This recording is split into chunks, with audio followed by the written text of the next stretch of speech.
Ya, Assalamualaikum warahmatullahi wabarakatuh. Kembali lagi di Mandiri Jaya Channel.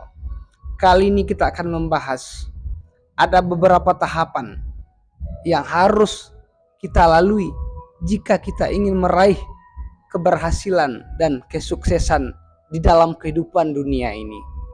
Ada beberapa tahapan yang harus kita ketahui dan harus kita jalankan untuk mencapai kesuksesan kita, mulai dari usia kita muda hingga kita tua.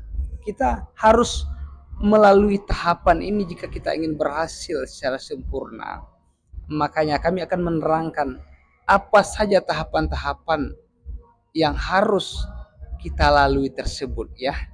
Ya, yang pertama, ya, kita kalau ingin berhasil, kita kalau ingin sukses, maka yang pertama yang harus kita punya adalah kita harus mempunyai keahlian atau profesi.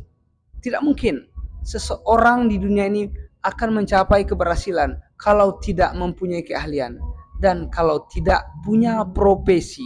Itu yang pertama yang harus kita ketahui. Ya. Kemudian yang kedua, setelah kita punya profesi, maka itu juga tidak cukup untuk mencapai keberhasilan kita. Karena seiring berjalannya waktu, maka profesi kita akan digantikan oleh orang-orang yang lebih potensi daripada kita. Maka yang kedua yang harus kita lakukan, setelah kita punya profesi dan kita harus punya usaha. Ya, kita harus punya usaha. Kalau kita tidak mempunyai usaha, maka kita di saat usia tertentu, pada saat profesi kita telah digantikan oleh orang lain, maka keadaan ekonomi kita juga akan tertindas. Ya, kita harus mempunyai usaha, kita harus membuka usaha sesuai dengan bidang usaha, bakat dan minat yang ada dalam diri kita. Itu yang kedua yang harus kita ketahui. Ya, setelah kita punya usaha, ya, seiring berjalannya waktu, maka usaha yang kita buat akan ditiru oleh orang-orang sekeliling kita.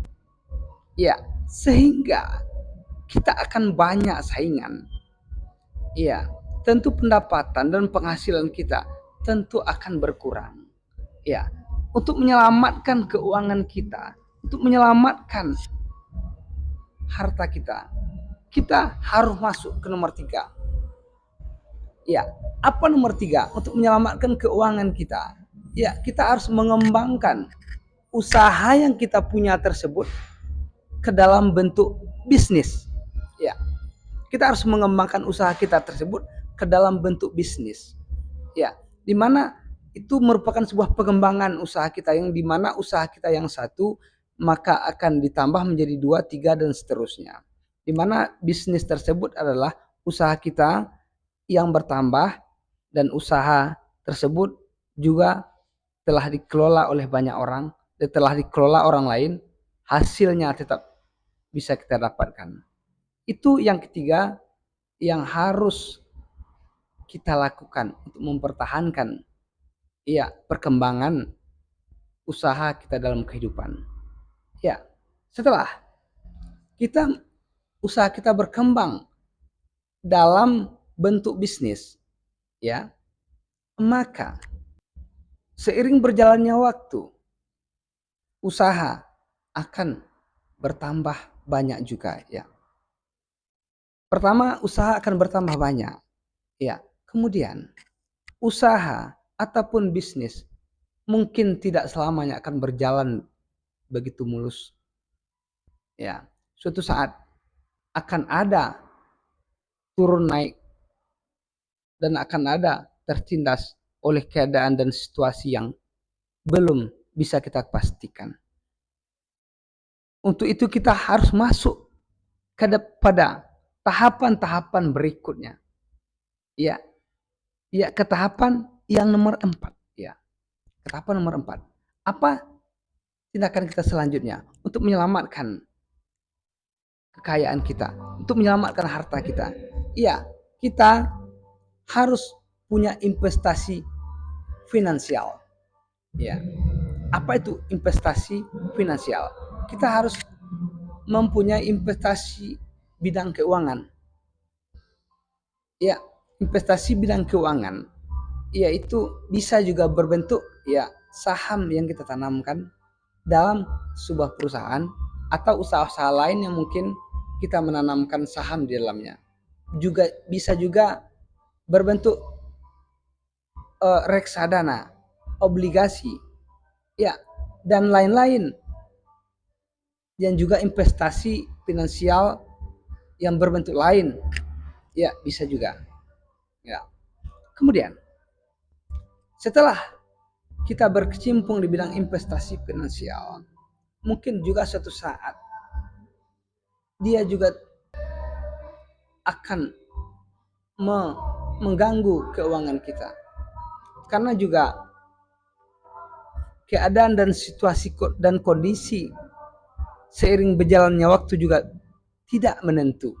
Ya, maka kita harus masuk kepada tahapan yang kelima. Ya, tahapan yang kelima yang harus kita punya. Ya, kita harus mempunyai investasi real namanya. Ya, investasi real itu ada dua. Ya, investasi real itu ada dua yang harus kita punya untuk menyelamatkan harta kita. Ya, pertama, investasi di bidang properti. Ya, yang kedua, untuk menyelamatkan harta kita, kita harus berinvestasi di emas. Ya, pertama di properti, yang kedua dalam bentuk emas. Ya, inilah investasi yang bisa menyelamatkan harta kita dalam masa yang panjang, dalam masa ekonomi yang tidak menentu, dalam kekacauan, dalam apapun yang terjadi,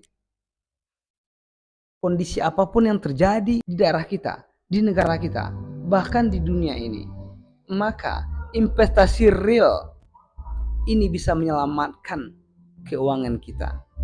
Ya, ini 5 tahapan yang harus kita ketahui untuk menyelamatkan ya harta kita. Ya, sekian pada kesempatan kali ini yang bisa kami sampaikan. Mudah-mudahan ini ada manfaatnya bagi kita. Bisa untuk kita pakai sendiri ataupun kita ajarkan kepada anak cucu keturunan kita. Sehingga harta mereka bisa terselamatkan dengan baik. Ya, sehingga kita tidak meninggalkan ilmu yang sia-sia untuk anak-anak kita nantinya. Ya, sekian yang bisa kami sampaikan pada kesempatan kali ini. Wabillahi taufik wal hidayah. Assalamualaikum warahmatullahi wabarakatuh.